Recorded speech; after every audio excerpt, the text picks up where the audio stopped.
My dear, be happy, be aware, be hardworking, be safe and live long. In the name of God, the most beneficent and merciful. आज के video में मैं यह बताऊंगा कि प्रत्यावर्ती धारा की विभिन्न अवस्थाओं के व्यंजक के माध्यम से उल्टा और विद्युत वाहक बल के विभिन्न अवस्थाओं का व्यंजक कैसे प्राप्त करेंगे।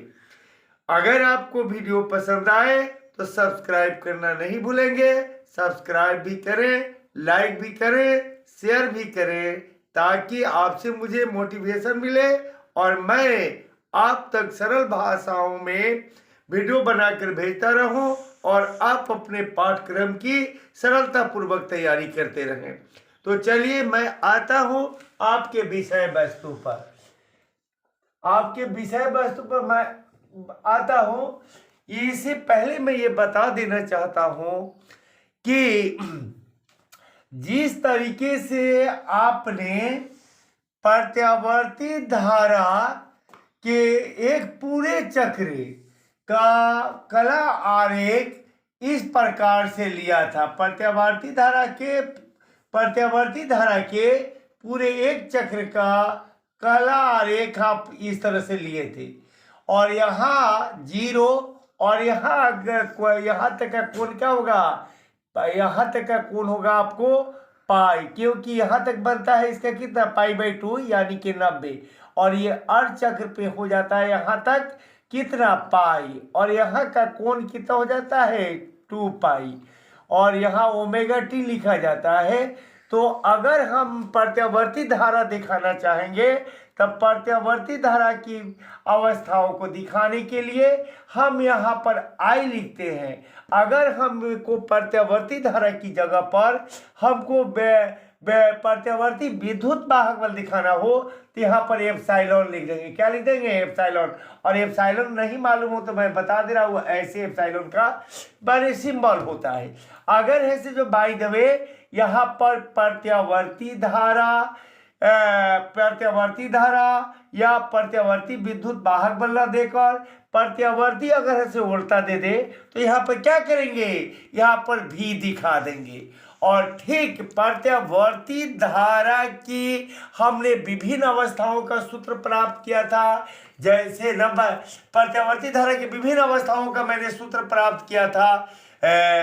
कहने का मतलब उसका गणना करके, उसका कैलकुलस करके, जैसे भी मैंने विभिन्न अवस्थाओं का सूत्र प्राप्त किया था। तो और ये जो है आपके पास वीडियो मैं भेज चुका हूँ, वो सारे सूत्र इनके विभिन्न अवस्थाओं को यानी कि विद्युत वाहक बल के विभिन्न अवस्थाओं और वोल्टा की विभिन्न अवस्थाओं को प्राप्त करने में सहायक होंगे। फर्क ये होंगे कि जहां उसमें I रखते थे विद्युत वाहक बल आएंगे तो एप्सिलॉन रखेंगे और जहां वोल्टा आएगा वहां भी रखेंगे। चलिए मैं इस पर कुछ और स्पष्ट कर देता हूं कि जैसे मान लीजिए, हाँ, आपने विद्युत क्या बोलता है प्रत्यावर्ती धारा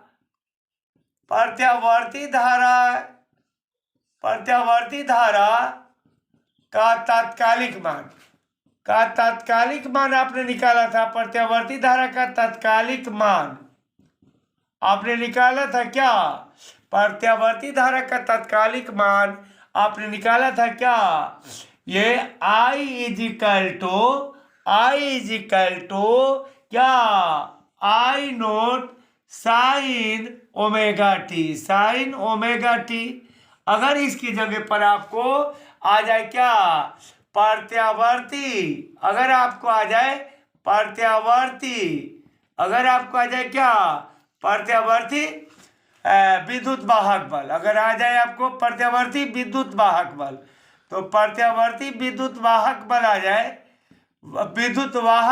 प्रत्यावर्ती विद्युत वाहक बल आ जाए तो क्या कीजिएगा, यहाँ पर आप जो है विद्युत वाहक बल आ जाए तो यहाँ पर I के पर एप्सिलॉन लिखिएगा और जहाँ I0 है वहाँ एप्सिलॉन नोट लिखिएगा और sin ωt के sin ωt रहेगा।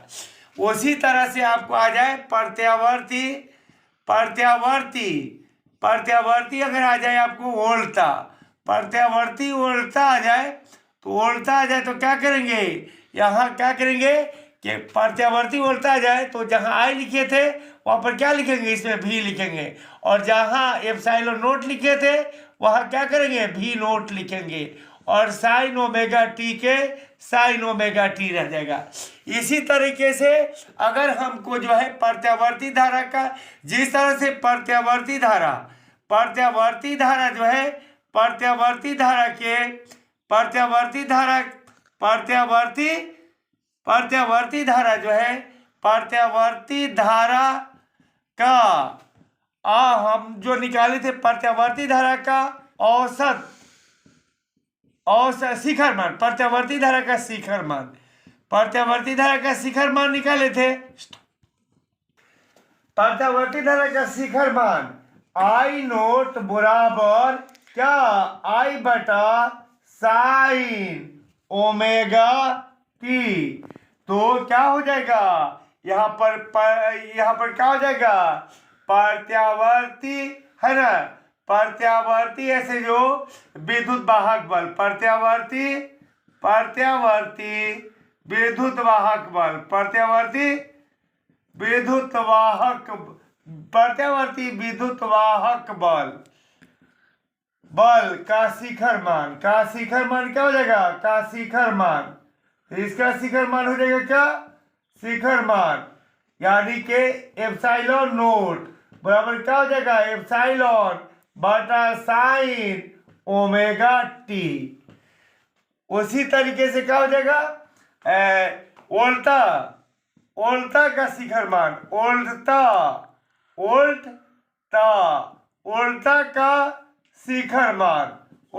शिखर मान हो जाएगा क्या, उल्टा का शिखर मान क्या हो जाएगा, उल्टा का शिखर मान क्या हो जाएगा, भी नोट बराबर क्या हो जाएगा, भी बाई साइन ओमेगा टी। अब हो गया क्या, प्रत्यावर्ती धारा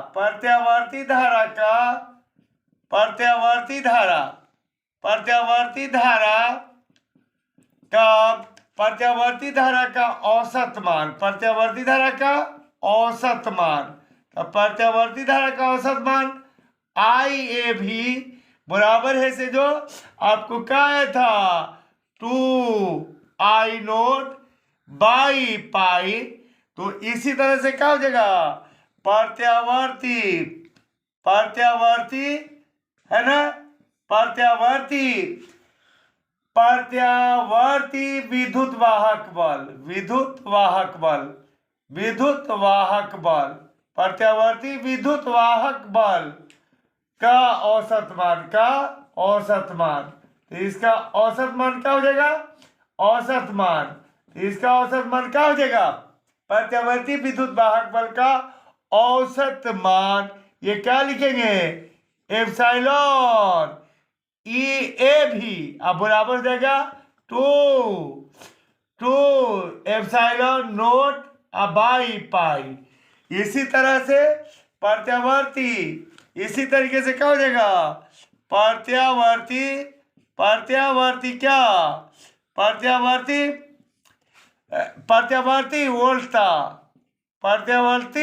उल्टा का है ना औसत मान, तो औसत मान क्या हो जाएगा, भी ए भी बराबर 2 भी नोट बटा पाई।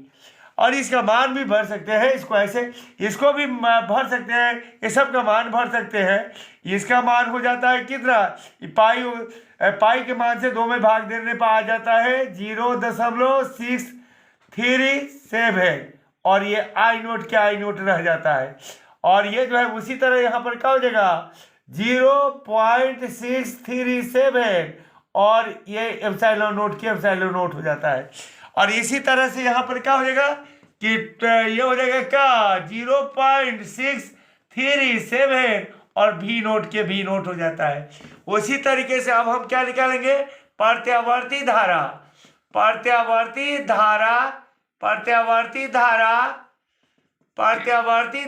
का है ना, प्रत्यावर्ती धारा का वर्ग माद मूल मान वर्ग माध्य मूल मान। तो वर्ग माध्य जो है, वर्ग माध्य मूल मान, तो वर्ग माध्य मूल मान जो है इसमें जो है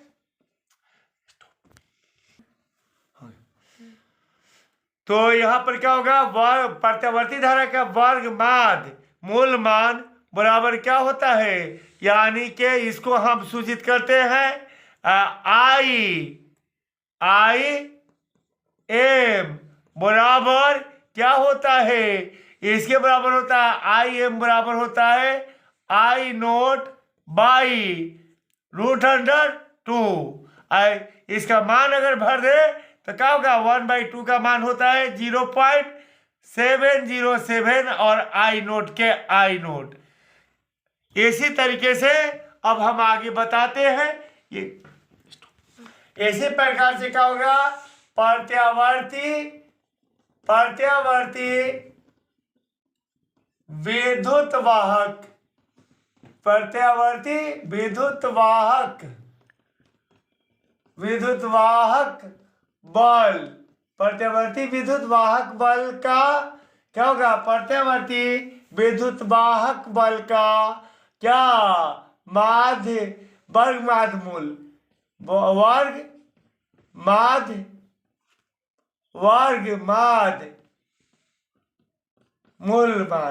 मूल मान बराबर क्या हो जाएगा, वर्ग माध्य मूल मान क्या हो जाएगा, प्रत्यावर्ती विद्युत वाहक बल का।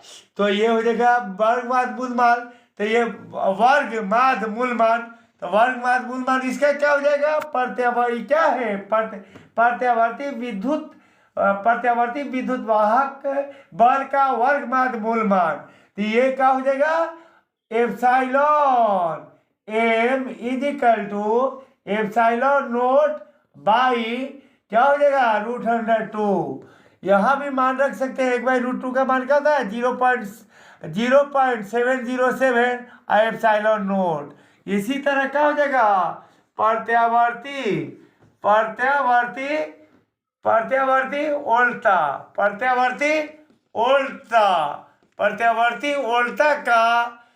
ओल्टा का वर्ग माध्य मूल मान निकालेंगे तो क्या होगा, जहाँ एप्सिलॉन है वहाँ भी हो जाएगा, एम के एम हो जाएगा, एप्सिलॉन नोट की जगह पर क्या हो जाएगा, भी नोट हो जाएगा। अब बटा में क्या हो जाएगा √2, और इसका मान भर सकते हैं, ये 1/√2 का 0.70 हो गया 707 और भी नोट के भी नोट। इस तरीके से जैसे जैसे हम ऐसे जो प्रत्यावर्ती धारा की विभिन्न अवस्थाओं का मान जिस तरह से हमने कैलकुलस करके निकाला है, उसी तरीके से बस जहां आई है वहां पर आई रखते हुए, और जहां आई नोट है वहां आई नोट रखते हुए, जहां पर आई है वहां पर ऐसे मतलब एप्सिलॉन और भी रखते हुए, और जहां आई नोट होगा वहां एप्सिलॉन और भी नोट रखते हुए हम सारे के सारे मान प्राप्त कर सकते हैं। बस प्रत्यावर्ती धारा के विभिन्न अवस्थाओं का मालूम होना चाहिए, उसी तरह इनके ई और भी के विभिन्न अवस्थाओं का हम मान निकाल लेंगे।